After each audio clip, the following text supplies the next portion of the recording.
Hi friends, welcome back to the show. Thank you for tuning in to my Championing Hidden Heroes podcast, where I'm picking the habits of successful hidden heroes in business. So the behind the scenes people who keep businesses turning.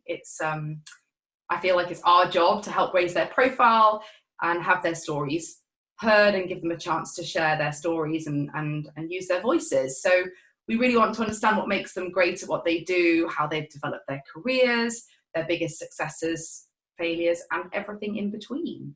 So hopefully you'll be able to take away some of their tips and life experience and apply them where relevant to your life. So my guest today is the wonderful Carrie Fitzgibbon. Hi, Carrie. Hi, thank you for having me. Thank you so much for coming on the show. We were just saying right before we pressed record that the last time I saw Carrie was kind of the last time my life was normal. Likewise, absolutely. It's just shocking to see how much it's changed in a matter of weeks. Literally 10 weeks ago, we were in New York. Carrie had just spoken at Joss Searcher's first event, and we were celebrating, having some drinks. And then I flew back to London.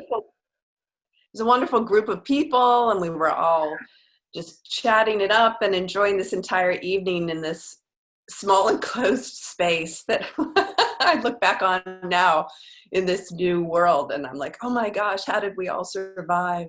I just remember frantically giving people hand sanitizer, but it's crazy to think because for sure the virus would have already been spreading all over Manhattan at that point, and there we were in a really small room just giving people hand sanitizer. It's better than nothing. Yeah, we should have given some masks, but at the time that wasn't even a thing. But Carrie, you are EA to the co-founder of a private equity firm, and you've been there for a long time. Yes, 12 plus years. Mm-hmm. Years, wow, that's some serious loyalty. Yeah. It's the longest I've ever been in a firm. So, well, you must love it, which we're going to come into later on in the show. But yeah, I think whenever I'm thinking about a guest that I want to bring on the show, I'm always speaking to the team, and I'm always sort of thinking about the people that I've met along the way. And I meet so many people doing what I'm doing for various different reasons. And over the last 10 weeks, those of you who have been tuning into Jossie Talks will have seen that one of the messages that we keep hammering, for want of a better word, and the message that we keep putting out there is that now's the time to be proactive, and now's the time to go above and beyond. And so I was thinking to myself, right, I need to get someone on the show who is the definition of that. And I think that is you. We've met. Wow. We've met so many PAs over the years who, are great. And, I always meet great ones. But you really do stand out as someone who goes above and beyond. And your career has progressed really, really nicely. And you have a proper career, and you've shown that. And I'm hoping you'll share your journey, how you got to where you are now, but also some of your stories that define you and maybe pivotal moments that propelled you to the next level, so that some of the listeners who are maybe feeling a bit nervous right now, or they don't know where this journey, they're at the start of their EA career and they don't really know where this journey can go, they can listen to you and see what you've done and make themselves relevant at all times, use their voices, and going from there, because I can't imagine a leader or an exec of any business not needing a Carrie ever.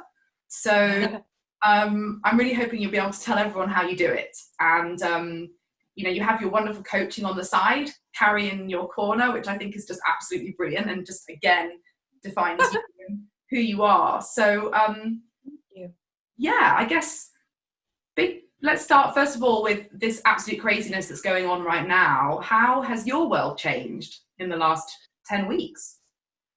I would say First of all, thank you for all those kind words. I will try to live up to your expectations here, but the number one thing for me and a lot of my colleagues, since we work in New York City, is the commute has been, the silver lining in a crazy scenario has been the greatest blessing, actually. Normally spending 90 minutes to 2 hours one way on a commute takes up a lot of your day, and it takes a lot of your energy, and to not have that, and now my commute is across the hallway, which I love. That has been the biggest physical change that has actually affected my life, I think, in one of the more positive ways, with more quality time, with my husband, and more sleep, and allowing me to be healthier. And so in the midst of all this pain and suffering in the world, it's been this odd contrast of a blessing in my life when others are struggling. But that's been the biggest change. And then, of course, creating my own workspace in a way that promotes actually being at your best in a work way, because home has so many distractions, as we all know. And even though I ultimately moved myself into the most quiet room in the house. Sorry for the ding. Even though I moved into the quietest room in the house, the visual surroundings were so different from my normal that there was an adaptation period, I'll say, where it was still distracting, but then ultimately I settled into it, and I can be just as productive here at home, now that I've really had several days, if not weeks, to acclimate. And I love it. It's quiet. I created, what wasn't working for me, I removed from the situation, just like you do in the office. You create your space, you create your systems, and then you're off to the races. Had you ever worked from home before the pandemic? Yes. So my position is one of those roles that requires 24/7 attention. Now, I'm lucky in that my boss and his family respect the after hours on business days as well as the weekends, but it doesn't mean there isn't communication, that there aren't tasks and events that take place on the weekends. So throughout my 12 plus years, I have worked full days, even on a Sunday. They aren't common, but it happens. And you have to be able to work from home in order to answer any request that comes your way. If your boss picks up the phone and says, I'm stranded in fill in the blank in this place, and there are no commercial flights, and there are no private jets, get me home, so you have to do your thing and scramble and find and, search through all your resources to find a way to make it happen, whether it's a Sunday or a Monday. So yes, and I have always wanted to work from home at least a little bit more for quality of life purposes. My current boss is very traditional in his approach, and I understand it. He wants to have a body in the seat. So I have always obliged, of course, but I welcome the work from home, at least a mix of it. Yeah, it's really interesting. I think people are falling into two camps here. I think some of the people are just absolutely desperate to get back into the office. The office is what gives them that structure and yes. that break between work and personal life, and the sort of almost the permission to switch off. It's like, right, I've left the office, I'm switching off. And if your office also happens to be your sofa or your kitchen table, or as I'm currently in my child's bedroom, you find it harder to know where the boundaries are. So I think people are sort of looking forward, I think, to being able to combine elements of it, but also combine elements of going back to what they knew. So it kind of goes back to that age old. Yes. I totally, absolutely. I absolutely agree. I mean, for me, I am pretty good at boundaries, even though my job is 24/7 technically, because it's a practice. You have to practice it though, kind of becoming your own, I don't want to say policing yourself, but you become your own watchdog. You know, you protect yourself, you protect your job, you protect your boss and his family, and just setting boundaries, deciding, okay, at this point, I'm going to cut it off when I feel this, or when the clock hits this, or whatever your particular boundary setting needs are, and practicing them. But yes, I would love to think of a time of going back to the office for more the connection with others. And I do enjoy the hosting of meetings, if you will, representing my boss, and that aspect of the role I always enjoyed. Making people feel welcome and everyone's a VIP. That aspect is tougher to translate on a video. Not that it can't be done, but I understand the need and the desire for structure too. So for me, creating systems or creating a structure was often a challenge for me. And again, it was like a muscle you have to start using and practicing, even if it's awkward at first. Do you think that, I always find that fascinating, because I think if I was, most of the executive assistants I meet, they are people pleasers. You want to serve. That's like your purpose, is to make things work, look after other people, make their lives better. And so if you think about that just as a concept, then saying, I'm sorry, I'm not available, is a really, really hard thing to do, that I imagine must take years to get comfortable with placing those boundaries and knowing how to do it in a way that doesn't offend your boss and be like, I'm sorry, that's beyond me, that's not in my job, I won't do that, I have my own life, thank you very much. I think that must be, is that something that you were just good at from day one, or did you have to work at that? To be honest with you, I really can't, this is going to sound almost absurd, but I don't know that I can think of a time where I said no to a request of my boss. I don't think that he asks totally outlandish things. I think he doesn't realize, let me put it that way, that he might be asking me an outlandish request. I have always viewed my job as, I do what is requested, unless it's absolutely, of course, unless it's illegal or something that's absurd. But I work for a very reputable, very respected man in the community. And so even the craziest of challenges, I have a tendency to offer up an attitude of like, got it, not a problem, even if I have no clue how I'm going to get it done. I'm on it, don't worry. And then meanwhile, you're like a swan gliding around the lake. But I do have phrases that kind of buy me some time, or don't promise the world, let me see what I can do about that is a good one. Let me see what I can, come up with.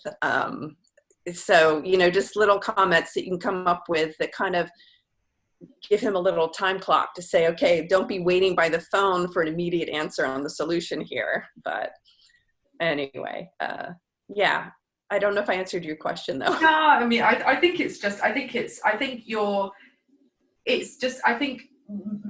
protecting yourself, but also being curious enough and taking opportunities when you're given. And I think that is ultimately, if we think back to sort of what I said at the start, I think what I notice in you is someone who, you don't say no, right? But right.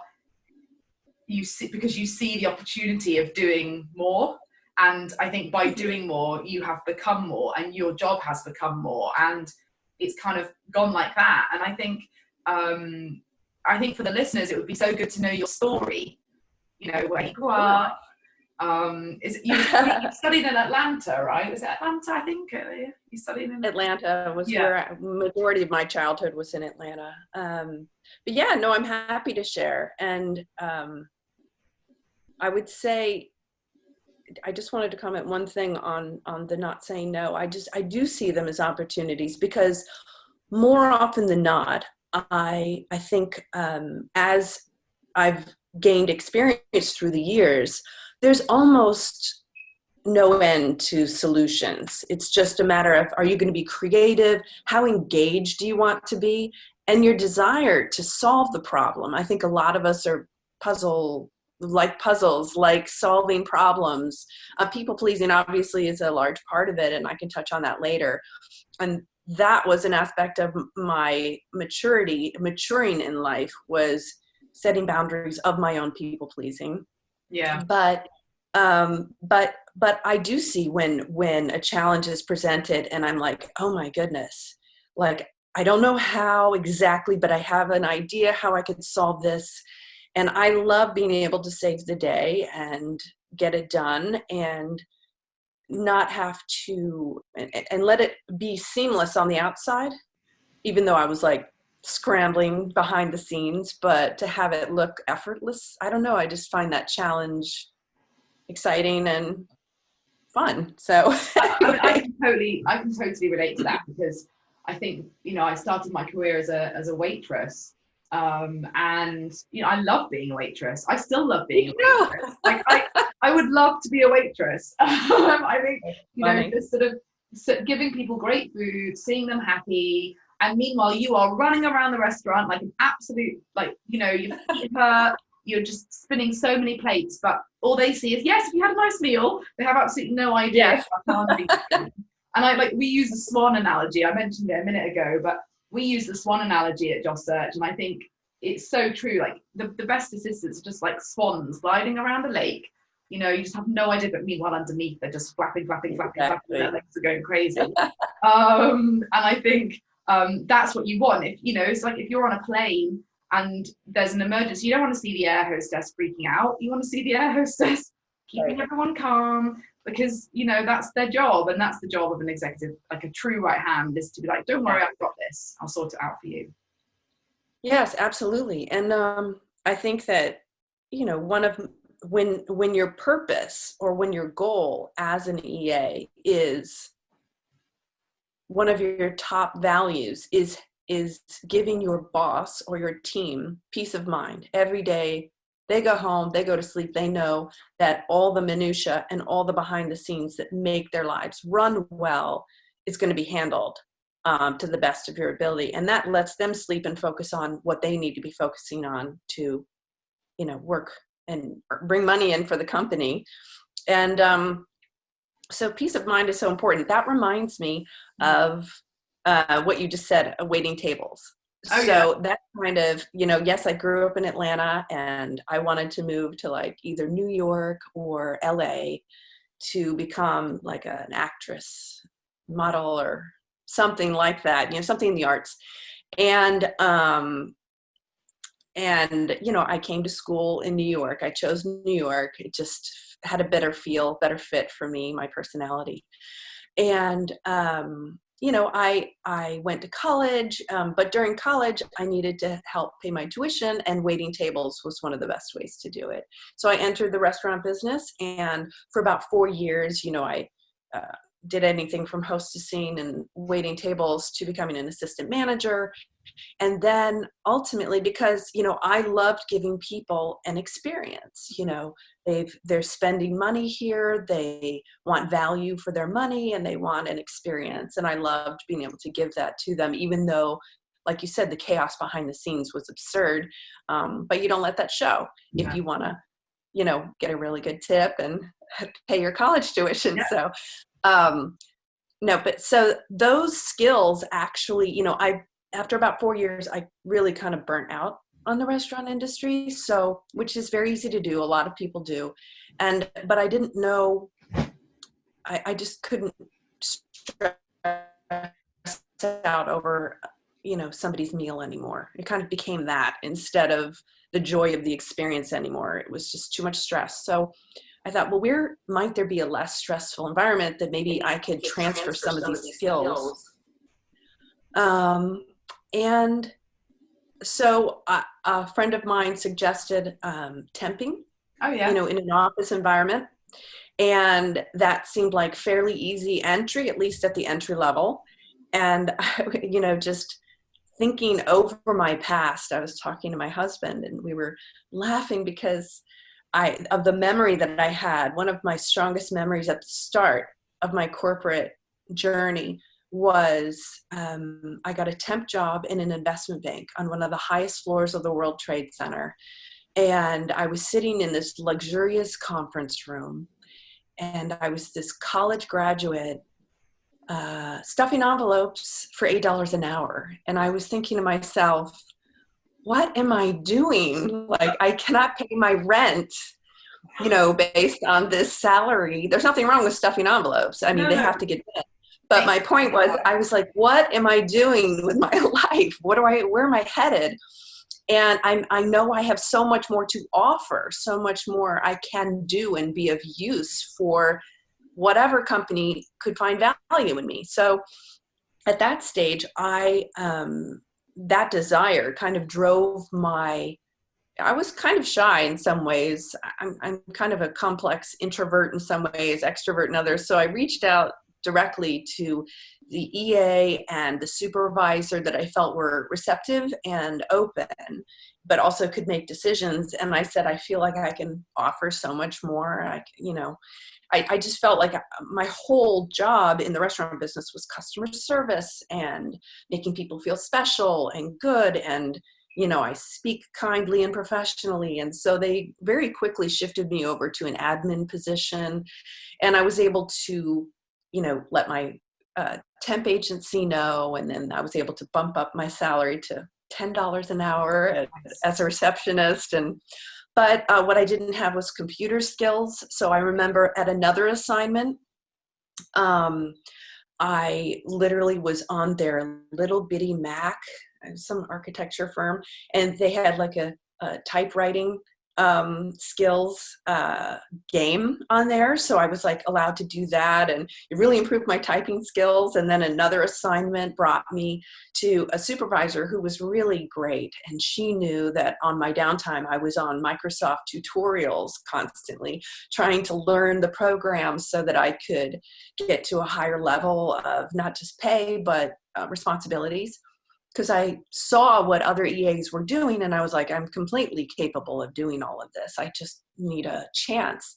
And so she would give me documents to try and replicate. And so she helped me along the way. And, you just keep going back I kept going back to the temp agency and saying, okay, I have these skills now, and building confidence, having them, I was earning their trust essentially, that I'm capable of representing you. I won't embarrass you. I can do the job. And sometimes it's frustrating. It was frustrating, and it was, challenging because what you're capable of, but you still have to prove yourself. And, I think I do see some people in the workforce sometimes resenting that position. They get annoyed that they have to prove themselves, and it is annoying, but I think that you get further when you just acknowledge it within yourself, kind of keep it to yourself. You forge forward, you keep promoting yourself, not in an obnoxious way, but sharing, I've advanced, I've done this, I've done that, I have new skills, and I really want to do more. And so that can translate not just in the temp world. That's just an example of where I started. But in your own regular job now, you can be curious. You can find new ways to involve yourself potentially. Not every office has that kind of environment, but a lot of them do. And a lot of them will enjoy and appreciate having another set of hands, another set of eyes to kind of make a contribution, even if it's not in your job description. Yeah, and especially at times like this, I think someone else that we speak to, she sort of describes executive assistants as quite like first responders. Whenever there's an emergency or a crisis, a lot of people run away, whereas executive assistants typically run towards the problem, trying to solve it. And I think, yes, right now, most organizations are experiencing things that they've never experienced before. So, like, it's a great opportunity to challenge yourself to do something that you haven't done before, or put yourself forward to support the going back to office plan, or whatever it might be that's currently the challenges for your execs. But I think what's really interesting from what you said there is, the relationship with the agency and the temping and the going back and sort of knowing that what you could do, but having to almost prove it. When you were looking at the executive assistants and you thought, I can do that job, were you also thinking, that's a job I want? Or were you thinking more, that's a job I can do? Or was it a mixture of the two? I think it might be a mixture of the two because, honestly, at the time, I still had a dream of being in the arts. So I wasn't letting go of that fully. I was split for a little while, not giving over completely to this as my career path because I had other ideas, coming to New York. But I just found that over time, being an executive assistant really played towards my natural skill sets. And then I had skills that I was able to develop that also just fit well with my personality or with whatever my tendencies are as a human being. It just was a good fit ultimately. And when I accepted that, and when we all go through life changes as we grow and evolve and we figure out what we want to do with our lives. And I still sometimes feel that way, even though I am on a career path as an EA. There's always that. I think that's important to still ask that question. What do I want to do with my life?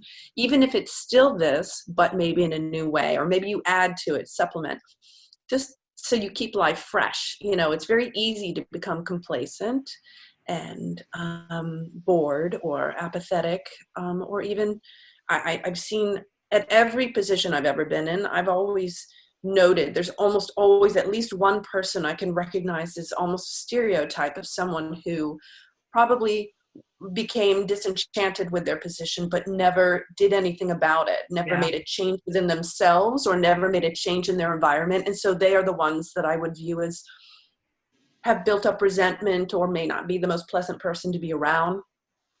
And I recognize it. There's almost at every position that I've had, there's someone at the company in that way. It doesn't mean that they're bad. It's just you recognize these behaviors, these tendencies in human nature. And those were part of my life lessons as I went along. It's not like I was immune to them. I had life lessons I learned along these lines that if I had not made a change, if I had not been prompted within to do something, even though change scared me because I really liked the safety where I was, in my comfort zone.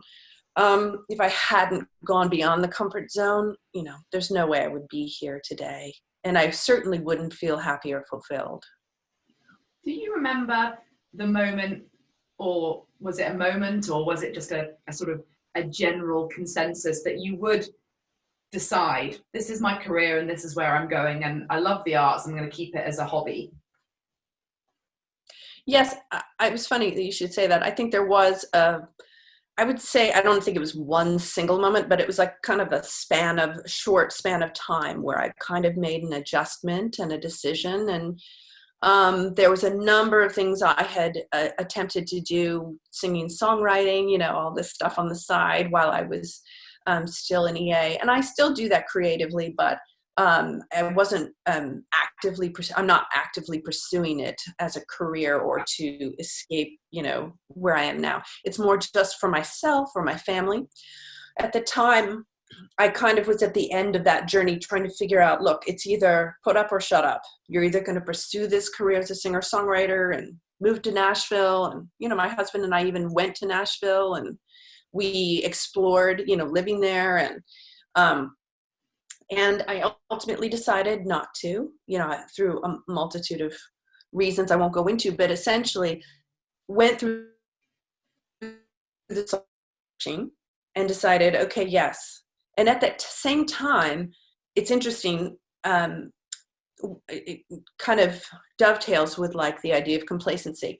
At that role where I was at that time in my life, I had become fairly complacent. And I was still appreciative of the job, still appreciative of the people I worked with. But there was an incident that happened with my boss where I felt he was unexpectedly very disrespectful and in front of others, even a peer of mine. And it really struck me hard. And in a way, it struck my pride, no doubt. It was a little humiliating. I was upset. But at the same time, it woke me up. It kind of woke me up, and I said, okay, you start questioning everything. And I'm so glad it did, because I had gotten settled in so much, and there really wasn't much growth in the position anymore. And I wasn't feeling challenged anymore. So, ultimately that moment in time kind of was the catalyst to me getting off my rear end and making a change, which was not comfortable. And I started interviewing dozens, I won't say dozens, I'll say 15 to 20 different recruiters. I visited in person. There was no Zoom back then. Yeah. And just pounding the pavement, and I would go online to see who had the better jobs, and I knew I could. And I also made a decision that I wanted to try a different field. I wasn't in finance at that time, and there was more of a cap on salary and compensation growth. And I had heard all these mythological stories about all this amazing money you could make if you work in the finance world. And I was like, well, I should be able to make good money in this role. I'm good at what I do, but I need somebody who believes in me, who can help me make that jump. And it was easier said than done, because most recruiters, I'm going to say a lot to most, are not of a high quality, in my opinion. And I found that when I went and I visited with all of them, there were so many who treated you either like a number, or they really were trying to fit you, the square peg, in whatever round hole that they had for the position on their desk, that they wanted that commission. So you were perfect for that job, even if it was so not perfect for you. So I was able to really get a sense for who was on my side and who wasn't. So I found a really good recruiter, and she heard me. She listened, like you. There's a small handful, literally probably 5 or less, that I have on my short and long list. It is very short, of people who are who are recruiters, but who they really listen to you, and they're honest with you, and they fight for you, and they don't disregard the client's needs, but they also don't disregard yours. They have a good ability to be a matchmaker, and they're patient, and they don't, so that was a learning lesson on the recruitment front. And so when I found that person who heard me, heard my concerns, heard what I wanted, she put me up for a position that was a nice boost in my salary, and they really liked me, and it was a great lesson in so many ways. And I ultimately got that position. But that complacency ultimately may have been, that complacency in that incident, I'll say, at that job, was a negative turned into a positive ultimately, because I could have stayed there and just kind of sat with it and been unhappy that my boss had behaved that way, and just let everything settle down and go back to the way things were. But I wasn't comfortable with that. And I recognized that I needed a change, and it was best for me and my family. And that was also where I decided, no, this is what I'm going to do. And I'm going to put down roots. I just need to find the right place that can appreciate me, and I can really shine for them and for myself. And I know that you're like me, that we're both very passionate about the EA role being a career and being something that enables you to grow as an individual, so growing personally and professionally. And it's interesting that you note, sort of complacency and change being, a painful but necessary catalyst to growth. And I think, for right now, I mean, the level of change that we are all experiencing is ginormous, and it's painful even for a change lover like myself. It's right. It can be overwhelming, the pace of it, the sort of the way that it's changing.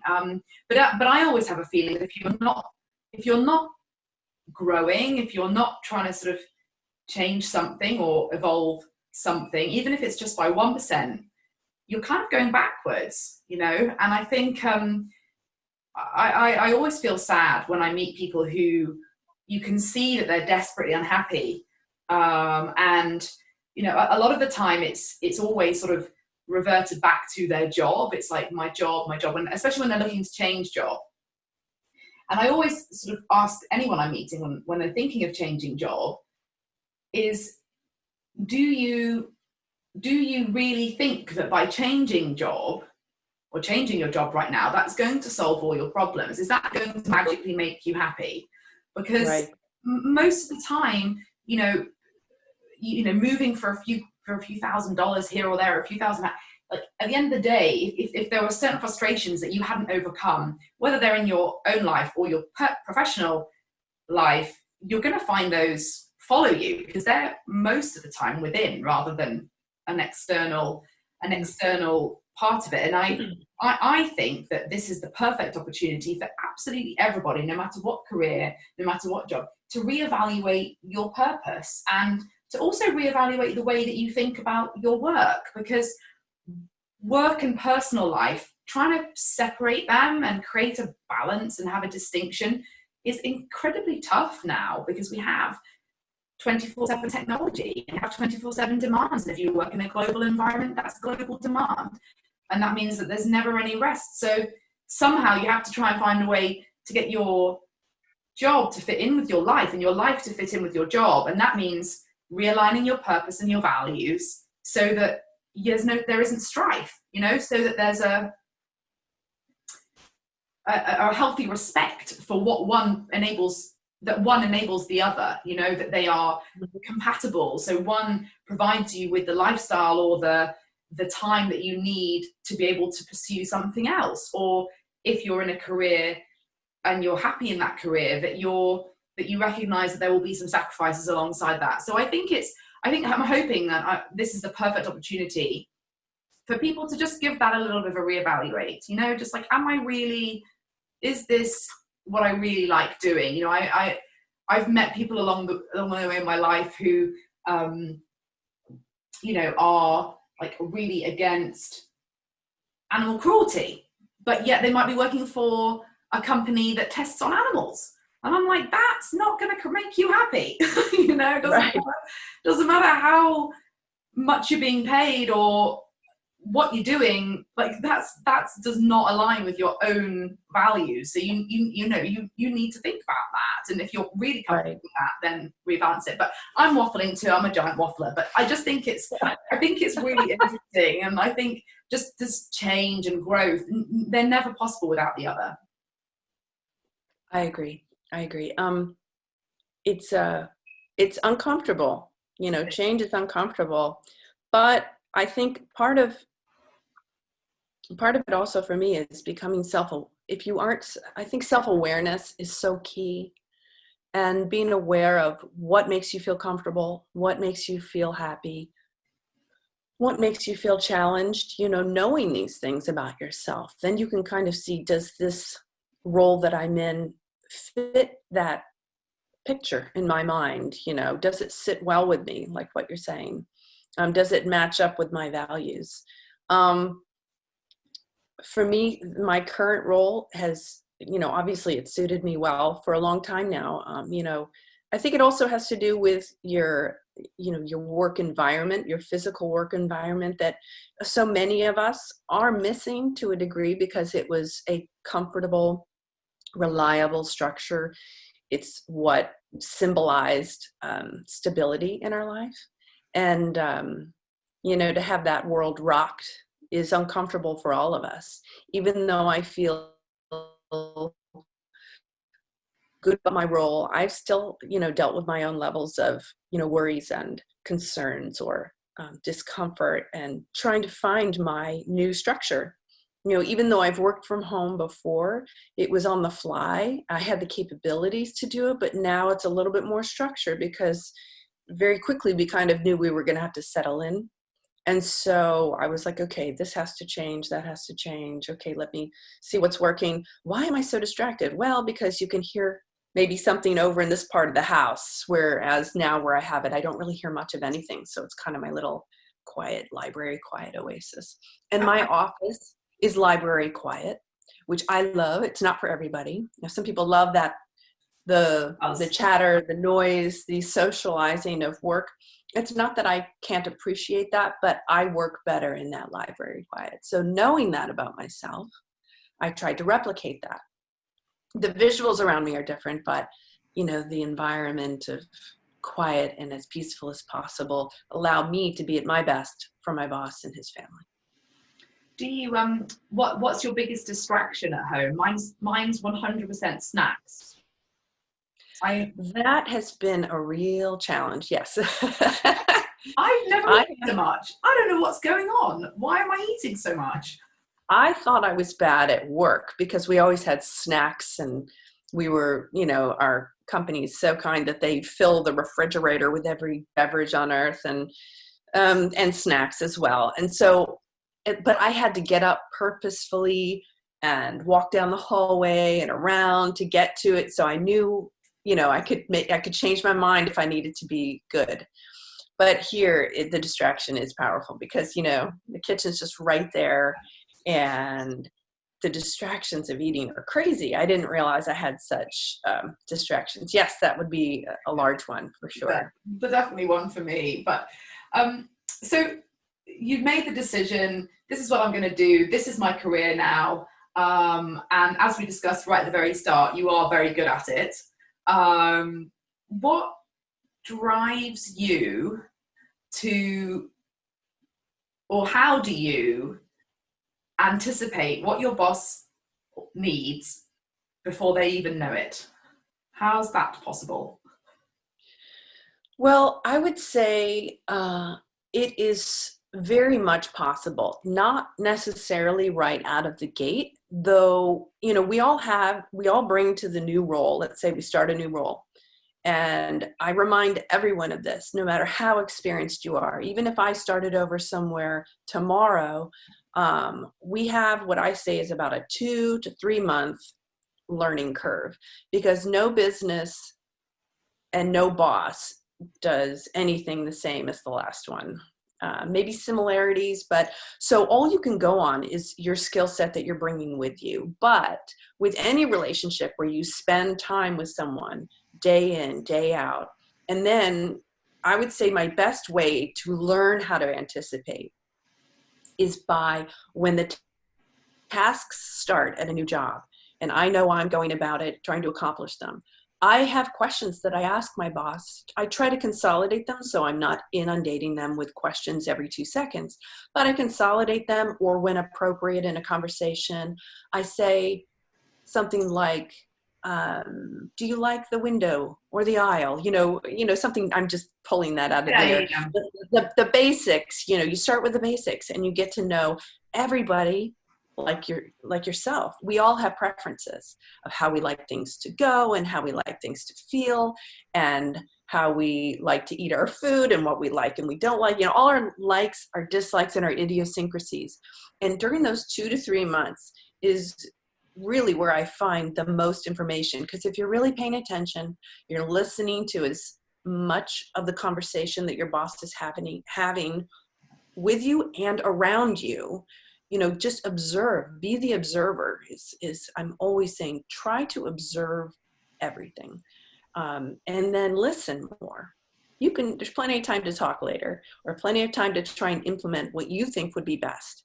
But things have been a certain way for a while at your new role. And I think that's a good way to also gain advocates or allies at a new position. So other people who have worked there also are often willing to share. Oh, I know that your boss does this or likes that, or be careful, don't do that. You know, the last assistant, you know, there's always anecdotal stuff as well. Observe and file away everything. And it creates kind of a profile for yourself in your mind. And then as you just get to know a friend or anybody, as long as you're paying attention and you're noting what they like and don't like, you can immediately start implementing those likes and dislikes. And then what I often do is say, okay, I've put you in the window seat and blah, blah, blah, based on what you said before. everything look good? You know, so you're kind of getting confirmations without chasing them down for them. And you're just letting it be casual conversation, but still achieving your goals of accomplishing what they need, but also getting information at the same time.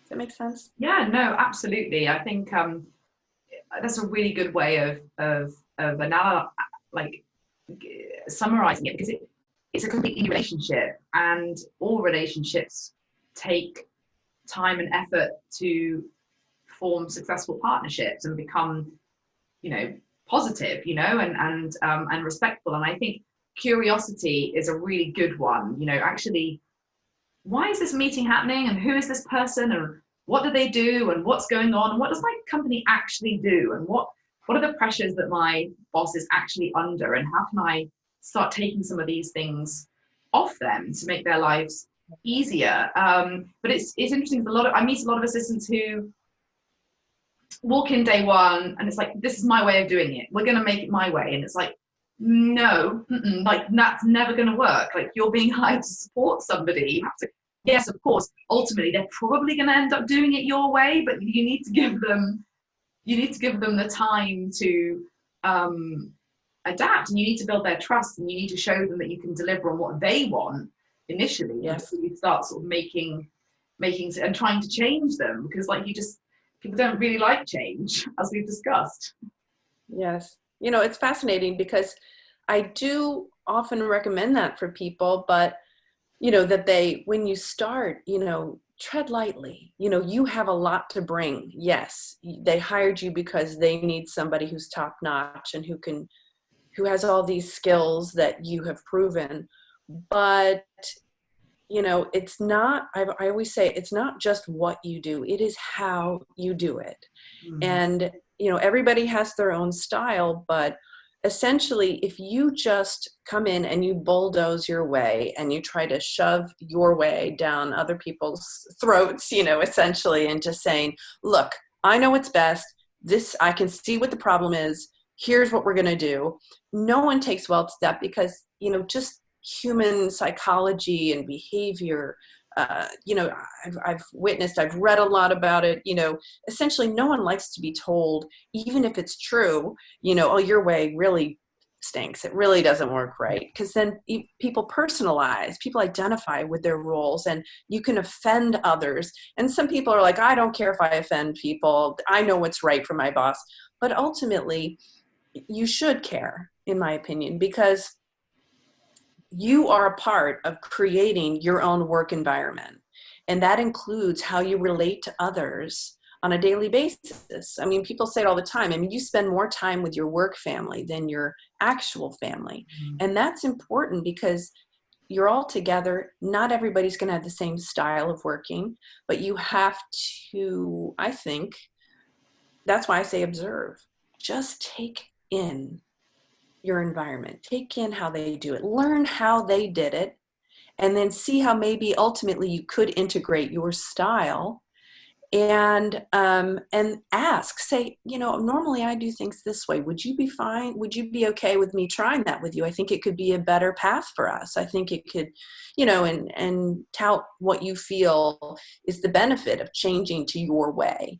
And then if they say, I'm not sure, say, okay, well, we could keep doing it your way for now, and then maybe you'll let me explore it with you later when the idea may be more comfortable.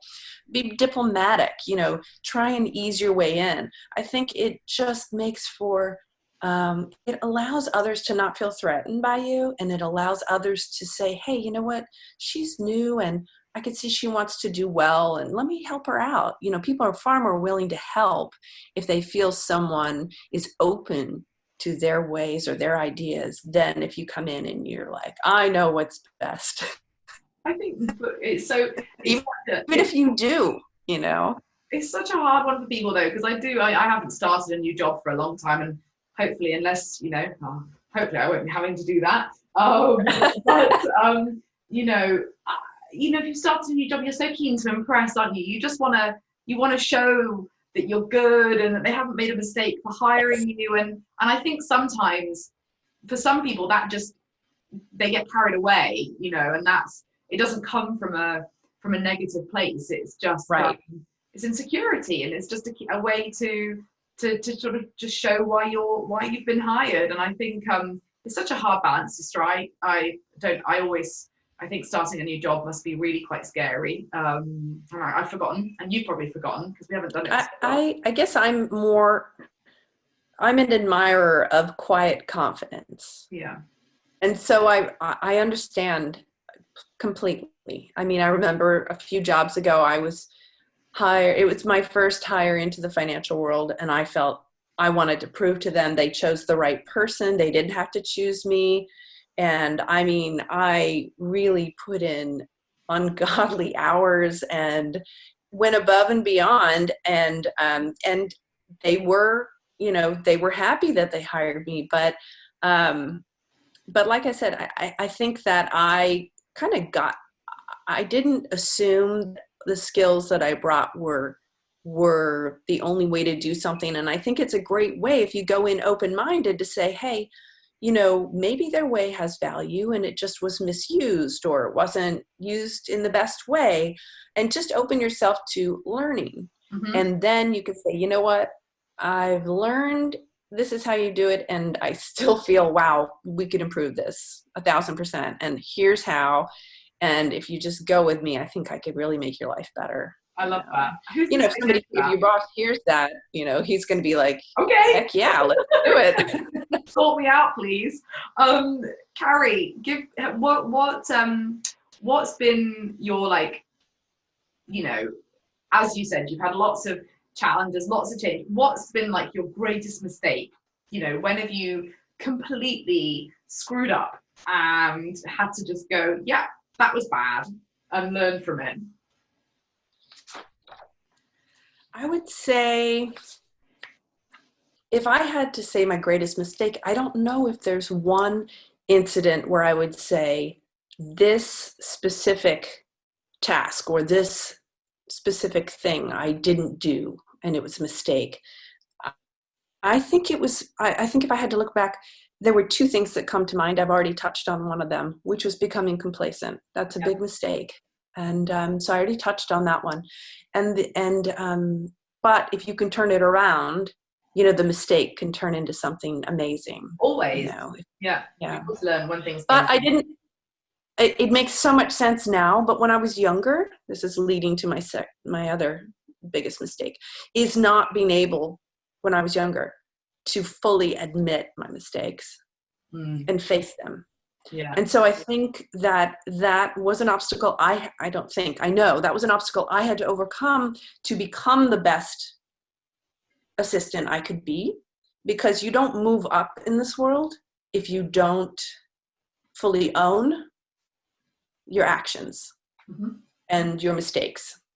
Because what was happening early on was, if I'm in denial of what I'm doing wrong, or if I'm not admitting to my mistake, even if it's just to myself or anyone else, you're not learning from them.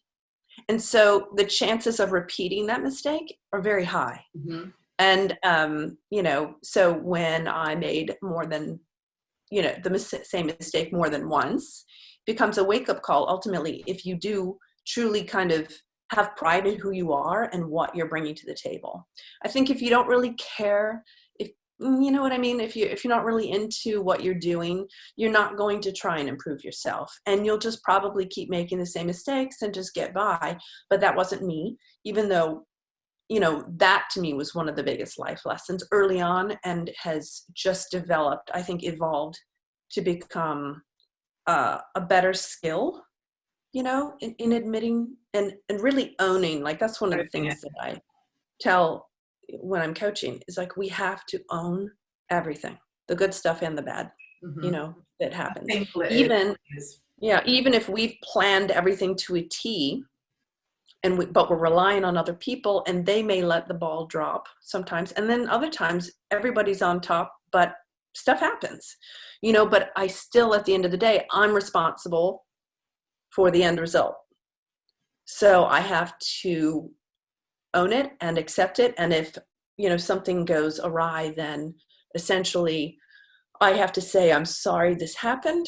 This is not what we planned. I won't let it happen again. And you figure out how to make those words true. You can't just say it. Yeah. Then you figure out, you have to do a postmortem. You go, okay, where did this go wrong? What could I have done better? How could I have communicated better? Could I have? And then implementing that immediately going forward. Because when you make a mistake, especially in when it involves your boss or your team, sometimes the effects can be profound, and they can be very upsetting to all of us, and I don't like that disruption. I don't like to feel that. I don't like to feel like I've let anyone down, or that I was responsible for anything not going seamlessly. I have a high standard, and I like knowing that who I'm working for knows that my standard is high, if not higher than their own, so that, if things go awry, we always have a backup plan, or we can, do something more to make it not happen again. Mistakes are so painful, but it's where growth happens. And I think if you want it, if you want it to, and sort of having the humility to say, I really messed up, I'm sorry, is actually, no one's going to get angry at you for about that. Like, actually, it's way more annoying if people try and cover up their mistakes, because everyone knows you're just covering it up. Just be like, this was terrible, and I won't do it again. And then, like you say, immediately make sure you're learning from it, because it's really painful when you've done something, when you've let yourself down, or you've done something in a way that if you hadn't have been doing 10 million other things, you might have been able to do them better, or you just didn't do enough research, or whatever it might be. It's just it's just accepting it and moving forward. But it's fascinating, because I don't remember the moment, but I do kind of remember the feeling I had inside when I had the courage to finally decide to be different in that way, and admit the mistake and apologize. You don't have to make a big production of it. You can say, I'm so sorry. It is my fault. I let this happen. I should not have, and I will not let it happen again. And you just mean it. And when I said that, I remember, it's almost like when you fear something, the fear is so much greater than the reality. And it was actually a liberating moment. I felt proud of myself that I was able to kind of own it. Like I keep saying, I owned it, even though it sucked, that I made the mistake. But you own it, and then you could really try and make it up to that person, and then show them with your actions going forward, you've got this. You don't have to, you rebuild that trust again, and reestablish it. So much about trust. And I was watching, I don't know if have you been watching Last Dance with, the NBA about the Chicago Bulls on Netflix? Have you been watching it? It's like huge over here. Everyone's going crazy. No. It's all about Michael Jordan, and he is a huge believer in failing. He's like, you fail all the time, but your failures are what make you successful. And one of the things that he talked about, actually, was the last episode last night. I don't want to give any spoilers, but one of the things he said was that he doesn't worry about things that haven't happened yet. He's always, and so that's where you say about fear being so powerful and scary, because you project, you automatically think the worst. You think, I've made this mistake, I'm going to lose my job, I'm going to get sacked, or I'm going to look like an idiot. And actually, it's never, ever, ever, ever as bad as you think it is. And trying to just stay present and in the moment, and just be like, this is the situation, let me fix the problem, and then I'll deal with the consequences. And I think it was just really interesting the way he said, he used the analogy, why would I worry about a shot I haven't taken yet? And I just thought that was brilliant, because it's so typical. We all worry about stuff we haven't done, or things we think we're going to be doing. And he was just like, why would I haven't taken the shot yet, like, let's see what happens. Awesome. And I thought it was really, really interesting. I really recommend it, like really, really. I'm definitely going to check it out now.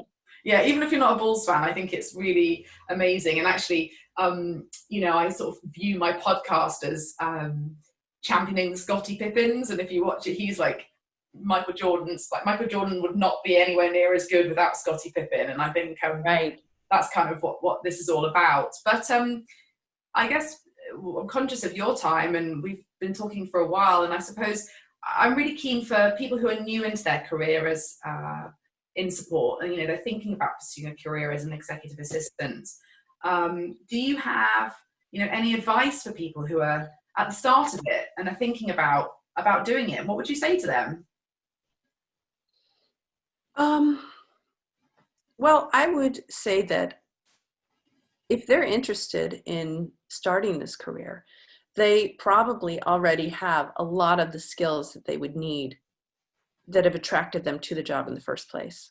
Like you said, the people pleasing and possibly customer service, like I brought from the hospitality industry. And, I think that I would say there's a few things we just touched on. One of them is being good at owning your actions, ownership of your actions, and having high standards, not just, having high standards for yourself. The attitude you bring is so key, because in my opinion, especially even in interviewing, even if there's two people up for a role, one person has experience, but they're not necessarily warm or kind or very, you can name any adjective. They just may not be the greatest feeling when you're interacting with them, but you interact with the second candidate who may not have quite every single skill set needed for this job, but you have some of the basics, but their attitude is fantastic. You really enjoy connecting with them and talking with them, and you feel that they're intelligent in the way they discuss things with you. I would be far more willing to go with the person with a better attitude, because they could be trained. Yeah. If you're open to being trained and you are open to learning new ways to do things, I think you could go so much farther than you imagine, with a great attitude. Of course, there's skill, like getting the basics, of Microsoft Office. And now, I even just signed up for a Zoom class just because I'm like, I'm sure it's pretty basic and I watched some tutorials, but if I really want to, feel very comfortable, I should just, even if there's not an actual class for something you want to learn, YouTube is filled with these generous teachers, people who are, I don't know who these people are that spend so much time recording themselves cleaning their own coffee machine, but I am so grateful for those people. I can't even tell you, cleaning gutters to, whatever. Yes. But, of course it's important to note that somebody has a fair amount, more of thumbs ups than thumbs down, when assessing who to listen to. But, there's so many places online now to gather information and better yourself. And, I always tell people, go online to these sites like Indeed, careerbuilder.com. There's a few different ones that have, some selection of an admin position, whether it's entry level or whether it's you've been doing it, but now you want to move up from administrative assistant to executive administrative to C-level, wherever you are in your career. I always say, just keep educating yourself. What is expected of that role today in this market? And what is it, probably going to get you salary-wise or package-wise, so that you could kind of manage your expectations and have kind of a range, of what you can expect. And what they sometimes even offer up software and different skills that maybe you can say, oh, I'm seeing this software, or I'm seeing this type of skill seems to earn more money. Maybe I should look into that skill and improve it, or take a class. There's all sorts of ways you could, and you can talk to your recruiter and say, what can I do to improve, that I'm missing, am I missing something? This is what I'm doing. I'd love to move into this field or that field. And if you find an excellent recruiter like you can talk about what's expected. And do you think, I have an opinion on this, like how much do you think the tech, I mean, I think tech has always played a big part of an assistant's role, but how much do you think that might change over the next 10 years, let's say? Well, just 10 weeks ago, I wouldn't have thought that Zoom and video meetings and all these new technologies would be thrust into our lives, and now we have to become experts at it. I mean, it's amazing how life can change in a moment, practically. So in 10 years, I mean, we might all be working from home and then achieving, amazing things, but we have to pay attention and talk to your other EA friends and network. Sometimes there are some wonderful networking groups on LinkedIn and Facebook that, offer up, one thing I note is that there are so many executive assistants out there who want to share their knowledge, want to share, hey, this really works for me. You should try it, or there's a free, hey, by the way, there's a free class on Zoom, go sign up. Here's the link, that we want to help each other. We want to lift each other up and say, hey, you can do it better. You can do it easier. And so I think that the possibility of more software programs and video related programs could expand to a place where I can't even imagine it. But I think it keeps it fresh. It can be intimidating if you're not feeling so tech savvy. Yeah. But with anything, you've got to practice it and then find friends who are comfortable with it and say, I need help, admit you need help, talk to the people who care about you, and whether they're an EA or not, you might have a brother or a cousin or a friend who's totally into this stuff. They geek out on all this IT stuff. And those are the people you want to embrace and say, help me become more excited about this than I am now. Because right now I just want to run away, I think tech, being proficient with tech is 100% going to be, more and more a requirement. I think as we've all learned, Word and Excel and PowerPoint and Outlook are probably going to become the absolute basic of what you need to be able to do. You're going to need to be able to do Teams and Zoom and Hangouts and all this other stuff. And actually, if you're not someone who's comfortable, you're going to have to get comfortable and train yourself. And I think it's really good to approach the younger generation here, because I had a client of mine who was doing a talk for us, and she was like, I have no idea what this is, so I've just had my 8-year-old showing me how to use it. And we were just really chuckling because it was wow. Oh my God. But they're like, they use it all the time at school. So they're, really. Well, kids nowadays are born with an iPad in their lap. Yeah. It's crazy. They are. They really are.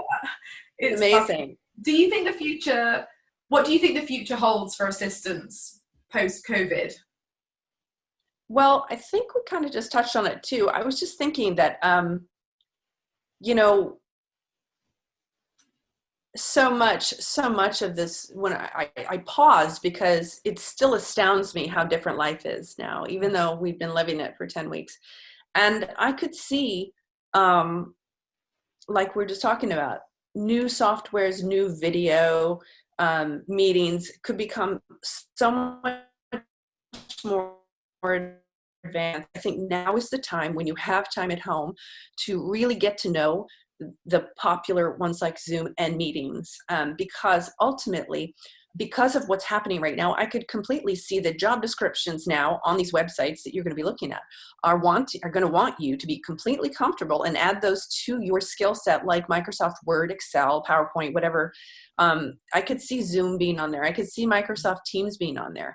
And really, I mean, a lot of people are driven. I mean, right now is a strange environment, but let's say that we get a little bit more normal, where we can hope to have jobs that, if you're not happy where you are, that somebody's going to be looking to hire, and then you're going to want to offer up your services. I think that a lot of times that desire to be hired is, you want to improve your lifestyle, you want to improve your circumstances. And I don't think that you can step into a role that may be 20% more pay or compensation than you are now if you really don't have what's being asked for in the industry right now, because there's going to be an expectation at certain levels. And I think that, I think it's wonderful, at least in New York City, we had talked about this, at least with Adam and the group, how wonderful it is that now no one is really allowed legally to ask you what you make now, because I would have loved that back in the day when I had to spell out every dime that I was making, and then I had to justify what I was asking for. But I think that the more skills I had and the more I could say, this is what I bring to the table. I'm comfortable with this. I'm capable with this. I can help you not have to worry about anything but your own job, speaking to your boss. I think that's what people need to feel. That's what, one of my favorite quotes from Obama, he talks about how when he was president, he didn't even know what he would wear in the morning. He didn't know what he would be eating. He did not think about anything other than running the country. He had a whole team around him to take care of absolutely every decision, even from the most basic one of like what clothes, so that his mind was totally focused on the job at hand. And I think if you have the right support around you, that's where you can get to. And that's, like I said right at the start, like I think so many EAs are worried about the future of their jobs and the job security. And I think if you are that person, like Carrie, like you, if you are like that, where your boss can just do what they do really well, you don't have anything to worry about. But if their job has changed and what they're doing has changed and you don't evolve with that, then of course you've got something to worry about, because you're no longer going to be able to support them in the way that they need. So it's kind of, for me, it's really exciting, because I think the jobs generally will become much more interesting. I think, absolutely. I think, I think if you are, again, observing and asking questions and maybe reaching out to different departments and saying,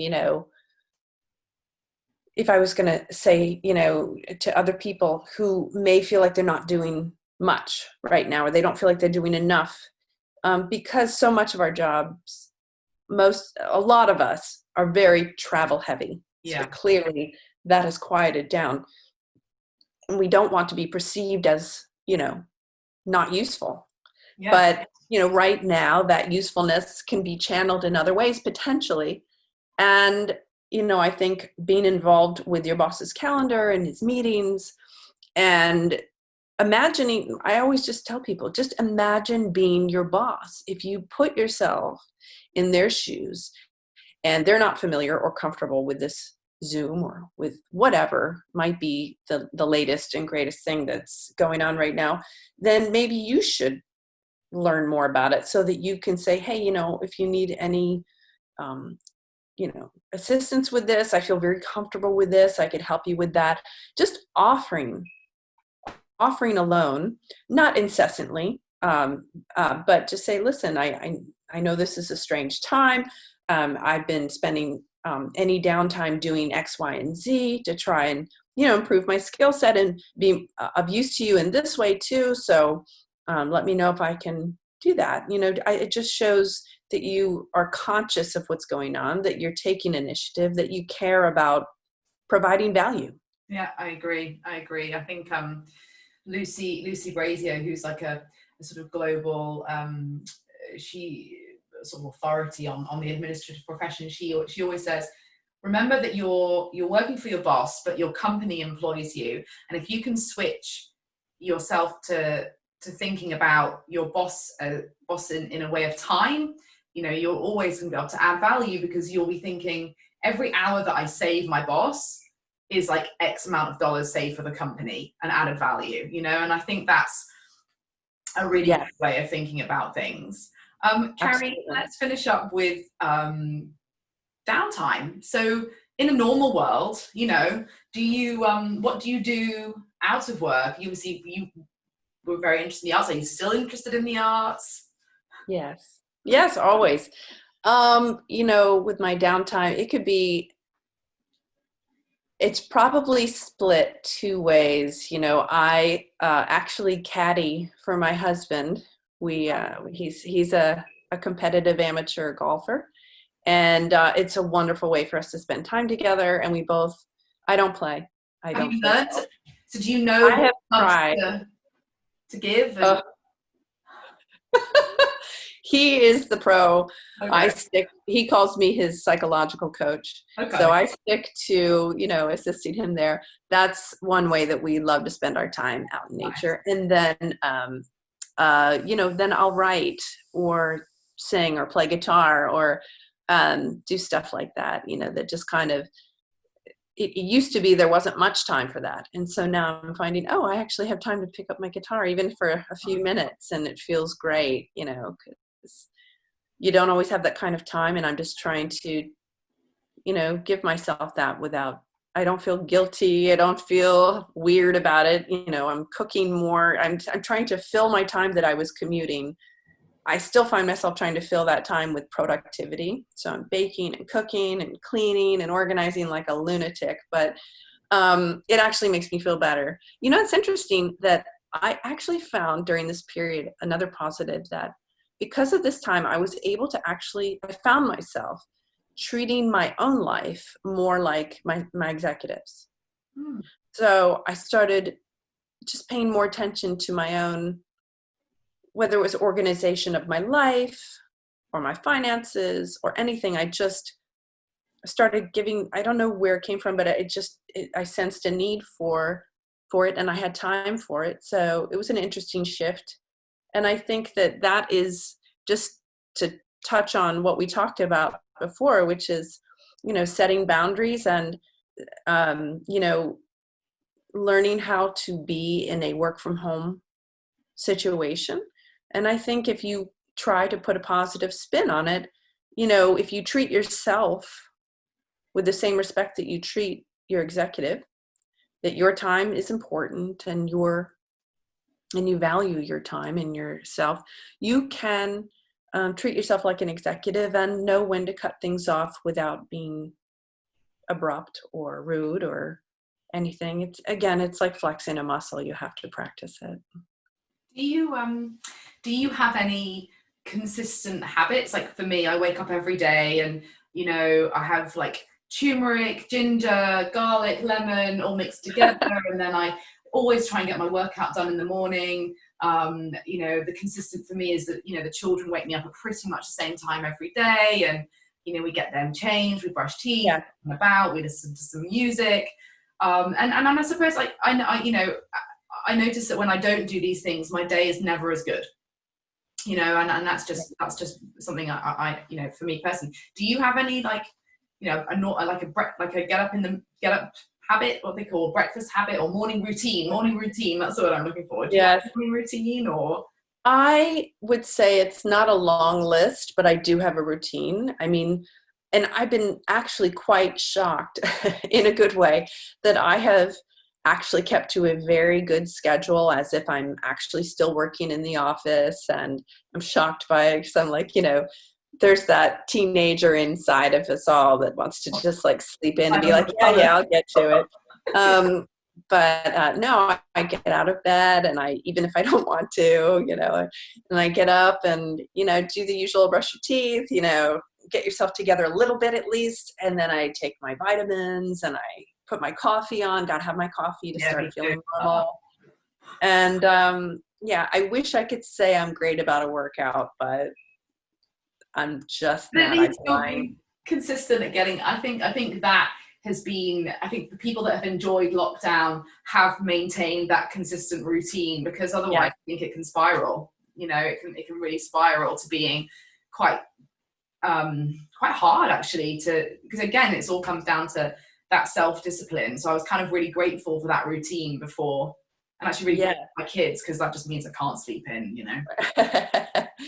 Well, yeah, I mean, it makes you feel kind of like if you don't have kind of a structure or a way that you do things, it kind of makes you feel like that, talk about boundaries blurring, and then you just kind of feel like you're floating in the middle of an ocean. And at first it kind of feels good because you don't really give yourself freedom to do that, but that's what Saturdays and Sundays are for, in my opinion. So Yeah. so for me to stay on track, I have to kind of keep that just at least a time schedule somewhat normal, and then I choose, what I'm going to cook that day, which never used to be the thing that I would do, because it would just be like grab whatever when I got home after a commute. But now I have time to plan meals, and it feels so civilized. Yeah, I think that's one thing that I've noticed is the return of the family meal. I mean, we were always quite strict about that, but I think like the more I see it's happening more and more, and I think that's something that is really important. Sitting down together and having that time to eat,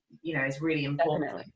But Carrie, thank you so much for your time today. I've really enjoyed getting to know you even more. Yes, And I loved it. Thank you for having me. oh no, and I'm sure, I've no doubt people will be inspired by your story. And you do coaching on the side, so I'll put the details underneath here of how you can get in touch with Carrie.